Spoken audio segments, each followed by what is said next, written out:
ঘাম সর ভঙ্গ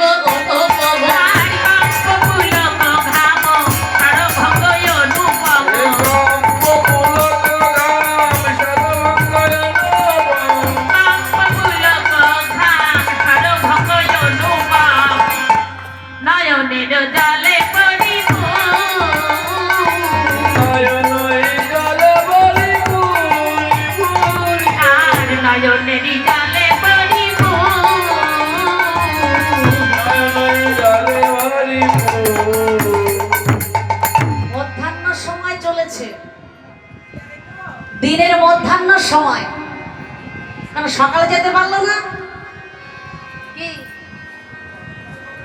বিকেলে যেতে পারলো না, মধ্যাহ্ন সময় কেন গেল? নিজে আচরণ করে জীবকে শিক্ষা দিচ্ছে। মধ্যাহ্ন সময় নারী ভাব ধরেছে, দীপ পুজো দিতে যাচ্ছে, নিজে আচরণ ধর্ম জীবের শিক্ষায়।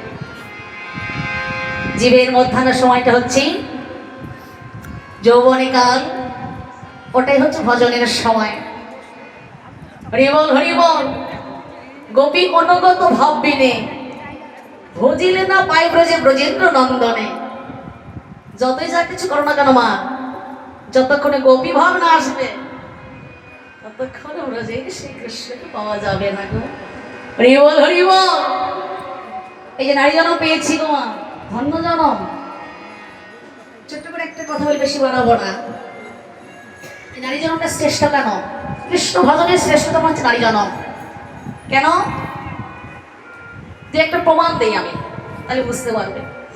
জয়দেব পদ্মাবতী ছিল তো, জয়দেব সারা জনম পদ রচনা করেছে, কৃষ্ণ হা কৃষ্ণ বলে কেঁদেছে। পেল কে? পদ্মাবতী। ঘরে পেয়েছিল না, নিজ হাতে সেবা দেয়নি। সেদিকে এসে কে ছিল? নারী না পুরুষ? নারী ছিল। সে পেয়েছে। ডাকলো কে? তার স্বামী। পেল কে? তার স্ত্রী। আরেকটা বলবো, যেমন বিধু, তার স্ত্রী ছিল পরাশরী।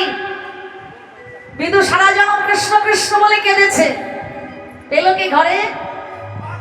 তার স্ত্রী পরাশরী। কি করেছিল? ঘরে পেয়ে, কৃষ্ণকে ঘরে পেয়ে প্রেমে আজ ভাব হয়ে গিয়ে, বিভাবিত হয়ে গিয়ে ওই কলার খোসা কি করেছিল? শ্বাস বস্তু ফেলে দিয়ে কলার খোসা গোবিন্দের বদনে দিয়েছে। তাহলে পেল কে? নারী। এরকম অনেক আছে মা। তাই ছোট্ট করে বলছি, জনম পেয়েছো ভালো, হেলায় হারিও না।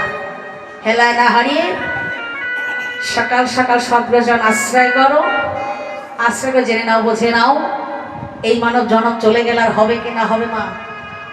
হরিবল হরিবল। পেয়েছে ভালো, যেদিন চলে গেছে যাকে সেদিনের কথা আর ভেবো না। সম্মুখে যে কটা দিন পড়িয়াছে, হেলায় হারিও না। হেলায় না হারিয়ে বদন ভরে হরি কথা কৃষ্ণ কথা বলো, সাধন ভজন করো, এ মানব জনম ধন্য হয়ে যাবে।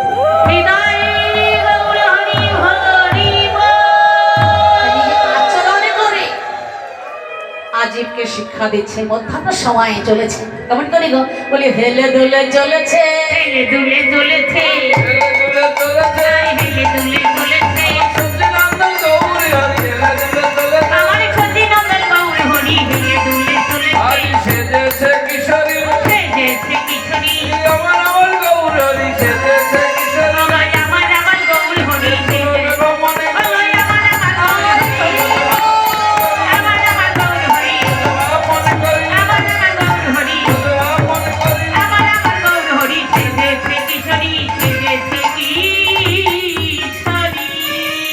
মম ভোজই